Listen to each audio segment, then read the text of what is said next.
बिस्मिल्लाहिर्रहमानिर्रहीम। अस्सलाम वालेकुम डियर स्टूडेंट्स, कैसे हैं आप? अल्हम्दुलिल्लाह मैं अल्लाह ताला के करम से ठीक ठाक हूँ। आप सुनाएं। आज हम एक नई वीडियो के साथ हाजिर हैं। MTH401 डिफरेंशियल इक्वेशंस, ठीक है, जिसमें मैं एक बहुत मोस्ट इम्पोर्टेंट VIP टॉपिक्स आपको बताऊंगा। वो आपने अच्छे से कर लेने हैं, ठीक है ना। वो आपने अच्छे से कर लेने हैं और इंशाल्लाह उसमें से ही पेपर आएगा। मैं बोलता जाऊंगा, आपने साथ साथ लिखते जाना है और बाद में वही आपने गो थ्रू करने हैं, ठीक है ना। कहीं आप किसी सीनियर के पास बैठ जाएं, या अपने किसी टीचर के पास बैठ जाएं, उनको कहीं थोड़ा सा ये ना हमें टच दे दें और ये आपकी तैयारी अच्छी हो जाएगी इससे।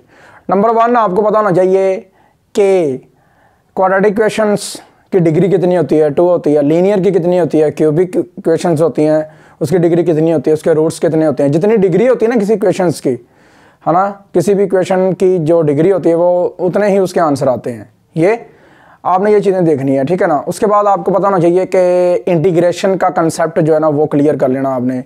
इंटीग्रेशन पॉलिनोमियल मतलब कि XY का जो है ना वो वेरिएबल अगर आ जाता है तो उसकी इंटीग्रेशन कैसे करनी है, ट्रिग्नोमेट्रिक फंक्शंस की इंटीग्रेशन कैसे करनी है, ये चीज़ें कुछ देख लेनी है आपने, ठीक है ना।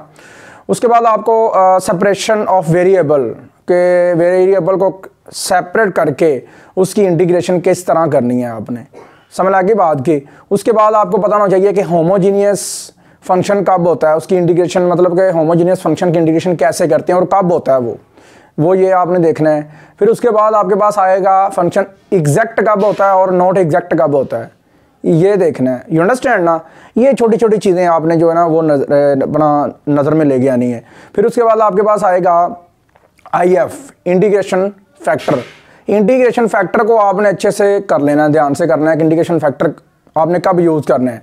किसी भी इक्वेशंस को आपने पहले एग्जैक्ट कैसे बनाना है और उसका इंटीग्रेशन फैक्टर आपने मल्टीप्लाई करके उसे एग्जैक्ट मतलब के बनाने की कोशिश करनी है, नॉट एग्जैक्ट को। ये देखना है। इक्वेशन ऑफ ट्राइजेक्टरी का कंसेप्ट जो है ना वो आपका क्लियर होना चाहिए कि ट्राइजेक्टरी कब होती है। BV problem, boundary value problem, initial value problem, कुछ ये चीज़ें जो है ना आपने अच्छे से देख लेनी है। रेडियो एक्टिविटी, उसमें यूजेस आपने देख लेने, डिफरेंशियल इक्वेशंस के यूजेस देख लेने हैं, हायर ऑर्डर डिफरेंशियल इक्वेशंस देख लेनी है आपने। फिर उसके बाद आपने क्या करना है, आपको डिफरेंशियल इक्वेशंस की डिग्री और पावर का जो ना डिफरेंस पता होना चाहिए कि जितना आपके पास डेरिवेटिव होता है ना, जितना डेरिवेटिव होता है, जैसे सेकंड डेरिवेटिव है तो उसका जो ऑर्डर होगा वो 2 होगा और जो डिग्री होगी वो डिग्री उसकी पावर को कहते हैं। समझ लगी बात की। इस तरह की चीज़ें आपने ज़रा देख लेनी है ध्यान से।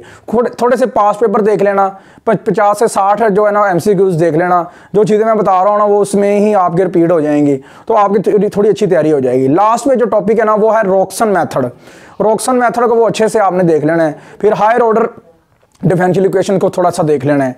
वो इतनी चीज़ें आप कर लोगे ना तो आपके इंशाल्लाह 25+ जो है ना मार्क्स इजीली बन जाएंगे। आपके 90+ मतलब के बन सकते हैं नंबर अगर आप अच्छे से ये चीज़ें मैं आप जो बता रहा हूँ वो कर लें।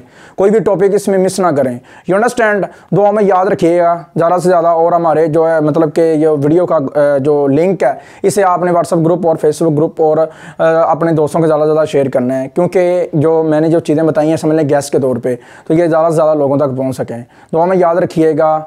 अल्लाह हाफिज़, टेक केयर।